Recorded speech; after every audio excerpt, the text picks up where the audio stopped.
Today is Monday, August 4th, 2025. We've made it to August. Can you believe that? Meteorologist Nicholas Snider here. This is First Alert Weather Plus, and yes, we've finally gotten rid of that heat. Let's get right into what we're talking about. We are feeling nice. We're feeling dry, low humidity, comfortable temperatures over the area. Finally gotten rid of that heat. Boy, we have been waiting for that, certainly. We have the heat returning, though. It's going to feel more summer-like. We have showers to talk about. We have more of that heat, more of that humidity to talk about as well, and we'll get you a peek at that long-term forecast here as we're moving forward here as well. So lots to talk about on this episode of First Alert Weather Plus, and we'll get right into it here with meteorologist Hannah Hayes. She's here to talk about why we've been seeing much better conditions overhead as opposed to that heat and humidity that we had been seeing for quite a while here. Hannah?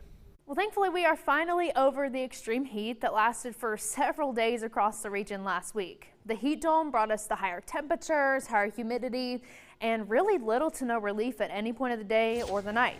But when we're looking at a map of geopotential heights, we can easily identify what happened in our region last week when the heat dome just sat over us for that prolonged period of time.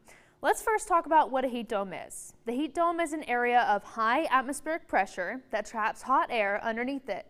And this usually does lead to those longer periods of the excessively hot weather, which we had last week that caused several First Alert weather days for the high temperatures and the even higher heat index. But you can see up here, the contour lines are closer together, and that means that the air is cooler, which is what we had this weekend.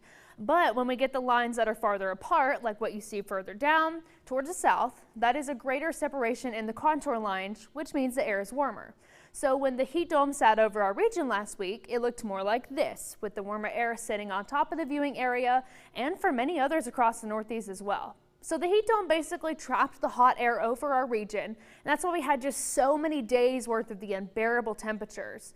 When you have an area of high pressure like we had bringing the hot air in, the high pressure forces the air to sink, and as it sinks, it compresses, which makes it heat up. Now, the sinking and compressing air won't allow the hot air to rise and disperse, which essentially creates that heat dome where the hot air is trapped and has nowhere to go. Now, luckily, the heat dome has moved out of the region, and we will not be seeing any hot temperatures this week like we had last week. No excessively hot weather is expected in the forecast.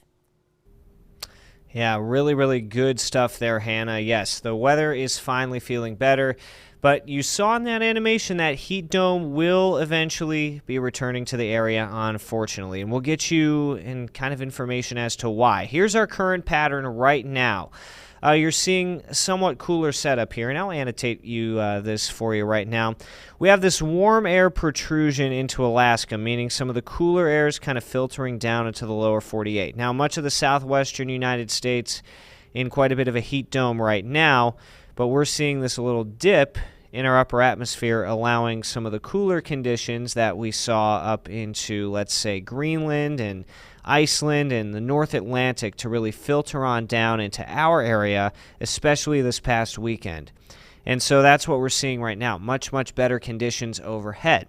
However, let's move this forward in time. Notice the colder air trying to work its way a little bit closer into Alaska.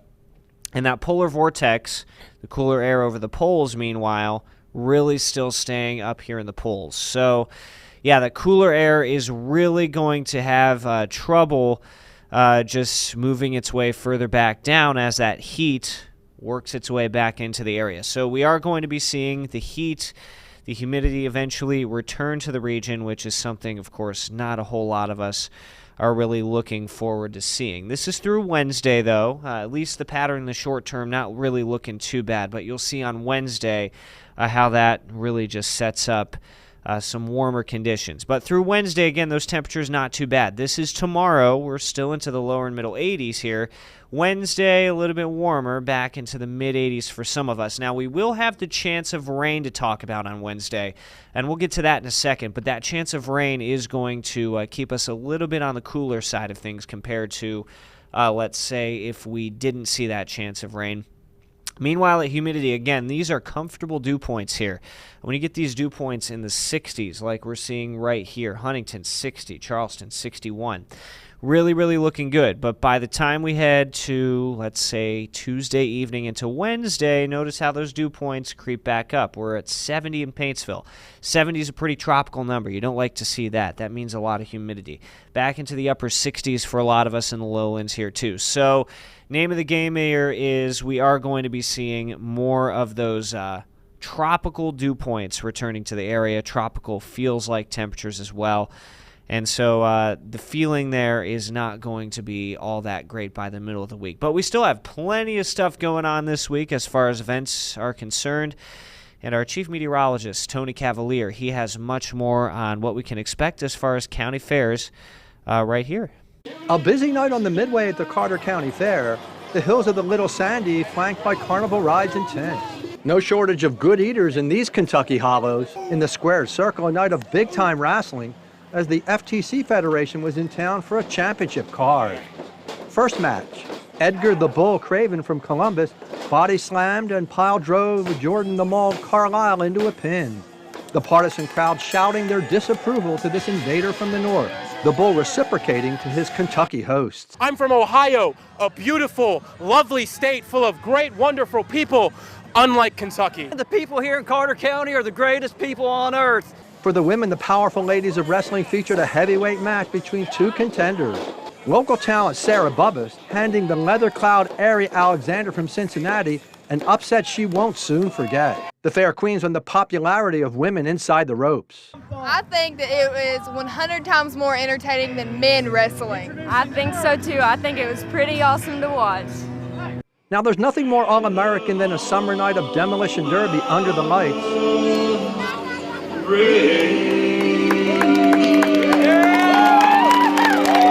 After the fire department slicked up the pitch, the big boys banged their way in the mud-slinging heat, giving new meaning to T-boning and bumper cars.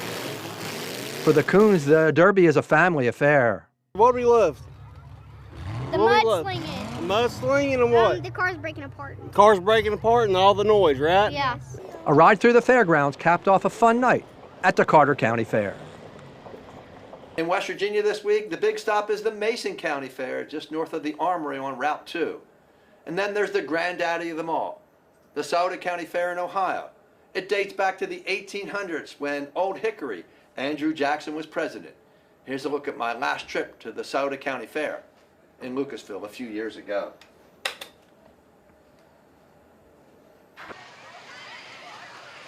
There's something magical about the love affair Buckeyes have with county fairs.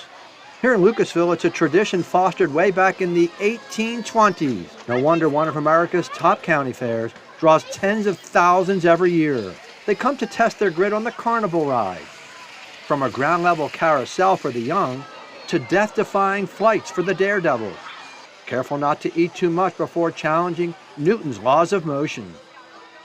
After the ride, the Midway is the place to be to indulge in the culinary delights of the fair. Everything from the sweet to the tangy, from sizzling beef tips to salty fries and onion rings. Are you going to eat that all yourself? Yeah. All capped off with a hot and juicy funnel cake and washed down with a cold one. How's it taste? Eat it. How is that Dippin' Dot?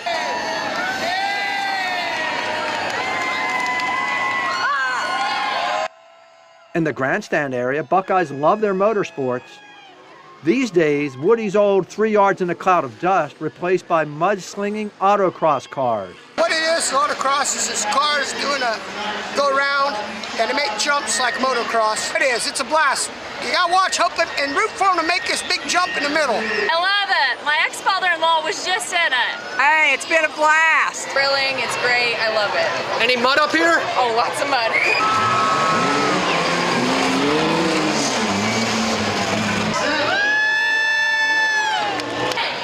One word, one question, was it worth it? Yes. Was it worth it? Off the Midway, the Junior Fair is still at the heart of it all. More than 700 youngsters in thriving 4-H and FFA programs will show animals this week. This one right here is the heaviest calf in the barn, and he weighs over 1,500 pounds. Woo, man. There used to be a commercial called Where's the Beef? All these calves are about a 2-year project. And so coming out to the fair is really a big deal for all of us because we put 2 years into this so far. All right, Miss River Days, what do you got in there? So I have 2 gilts, and it's actually the biggest pig in the barn. She weighs 388. Woo, man, talk about bringing home the bacon. Being a blue ribbon kid, and I think it's taught me a lot about purpose, leadership. If it wasn't for being in 4-H, I wouldn't be River Days. I wouldn't have the confidence to go do it. We got her in March. She's had a pretty rough life. She lost a couple siblings, which these will be pretty upset because this is my 2nd year in 4-H, and she's my grand champion turkey. I'm hoping to be a big chicken hunter one day. Really? Well, you grew up on the farm? I did not grow up on a farm, but I grew up around farms. Get soap, you can get cheese, and you can get milk from a cow or a goat. Tuesday night's 4-H goat show lasted 4 hours. At the head of the class, Haley Carver of Portsmouth West, who swept the board with 3 awards, 2 blue ribbons, and a grand championship. Like I said, I was really confident going in the ring with him. What's it take to win out there? Working hard all year and just believing you can do it. Cade Blackburn from Minford on his reserve champion status. I like showing. I don't like those rides don't carry. I like showing. I like putting in the work. As we wandered through the spacious animal stock area, we rubbed elbows with royalty, Fair Queen Mary Beth Sherman and first attendant Zoe Lease. Zoe demonstrated how to properly milk a cow. So milking a cow's pretty fun. I love it. Very easy to do. Something that I really like taking during is whenever I bring my market animal down here, I work with it all summer and then we become very best friends. And also with my club members, I really get really close with them throughout the years. Mary Beth on the valuable 4-H experience. By having a shortage of farmers that we have right now, we may not be able to feed America. So by getting more farmers and recruiting them to these great organizations, we can get our food supply up so we can feed America when we reach 9 billion people. On our way home, we stopped on the Midway to talk to the Rudds. 63 years ago, our first date was the Scioto County Fair. No. The fair is fun, it can't be beat. We came here to eat.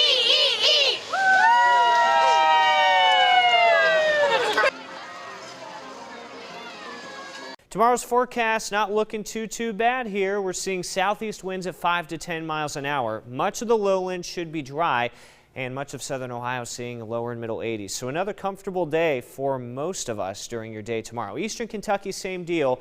We're seeing those mid 80s, southeast winds at 0 to 5 miles an hour. The southeasterly winds slope down the mountains. It dries that air out, so we should be a-okay in terms of any precipitation, at least in that part of the viewing area.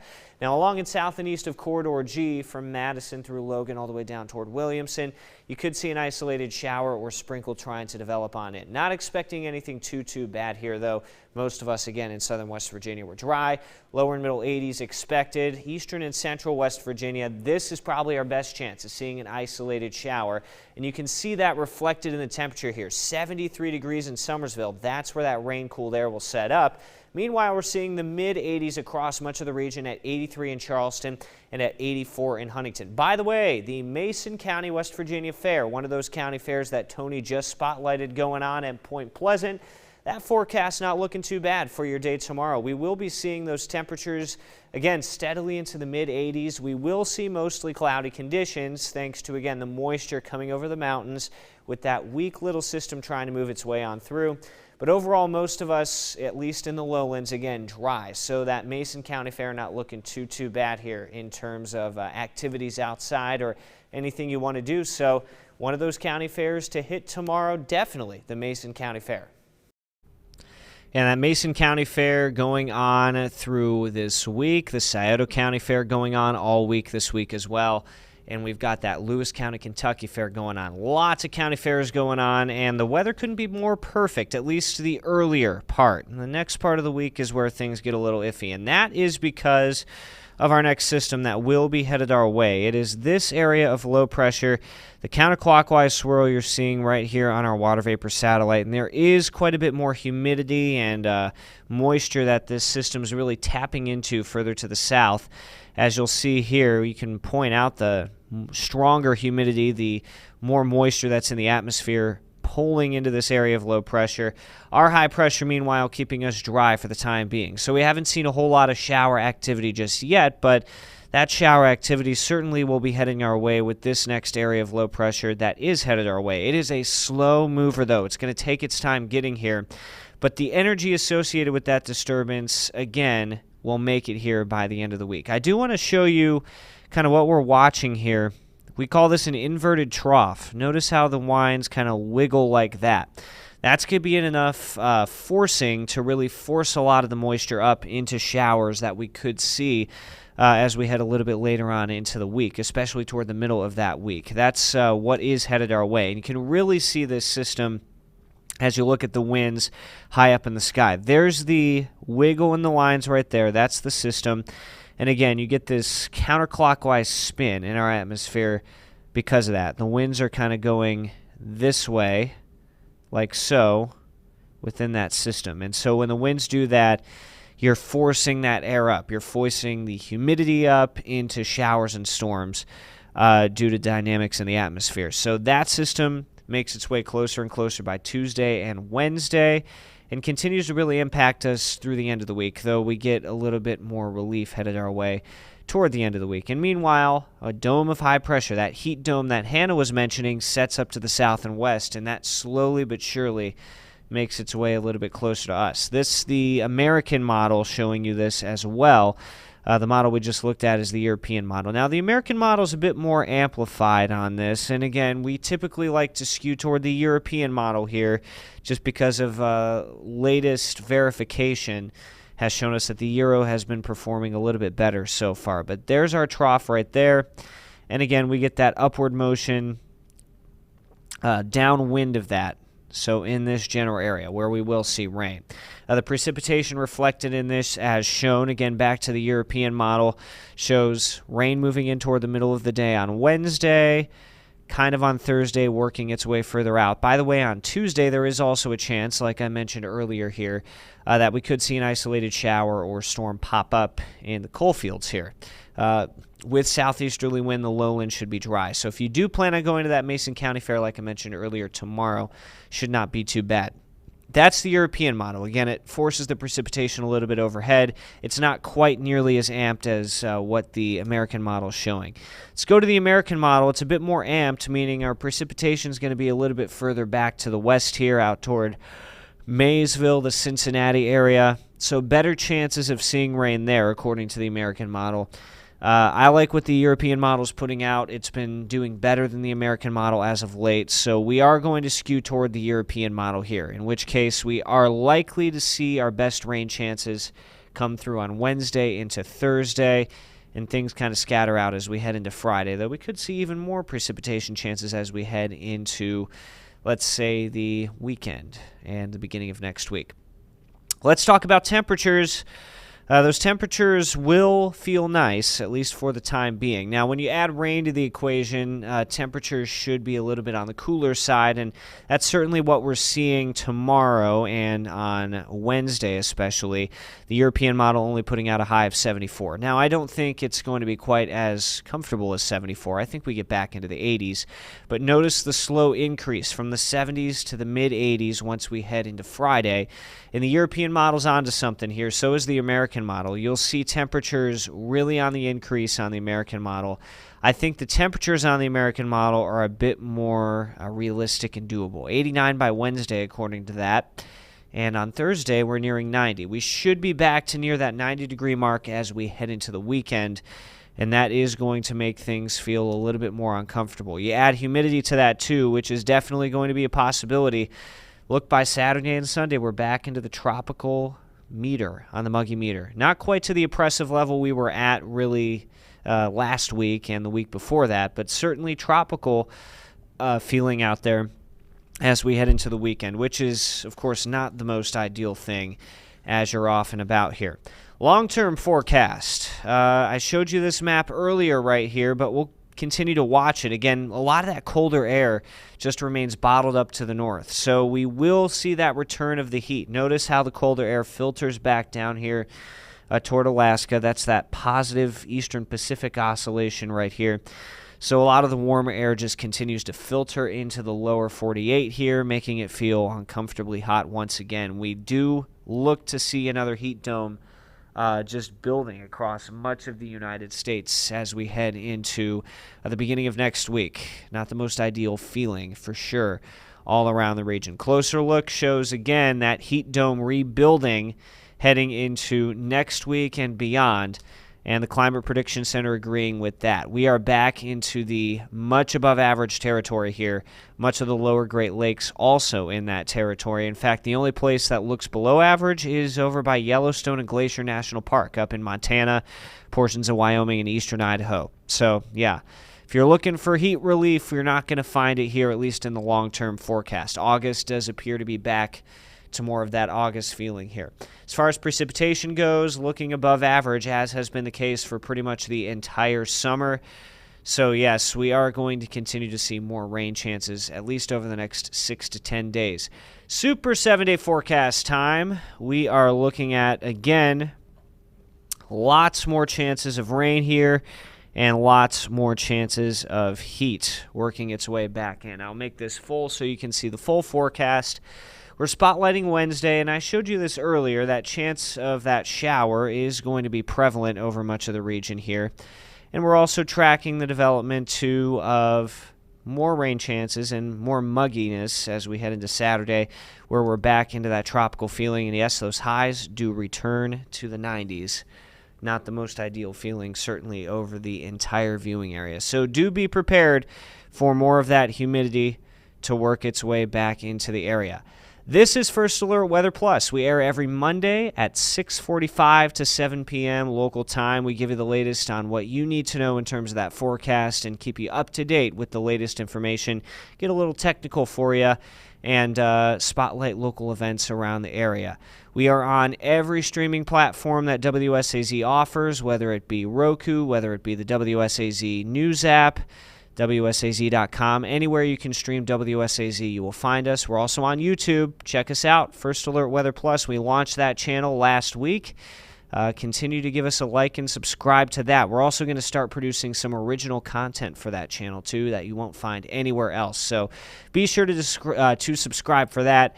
And, of course, follow me, Meteorologist Nicholas Snider, on Facebook, Tony at Tony Cavalier on Facebook, and Meteorologist Hannah Hayes on Facebook. I'm at Snider_WX on Twitter, TCavalierWSAZ for Tony, and Meteorologist Hannah Hayes on Twitter. We'll stay updated on the latest info as we know further and further down in the line. And, of course, tune in next week for the latest info on what you want to know. In the meantime, make it a great Monday, everybody.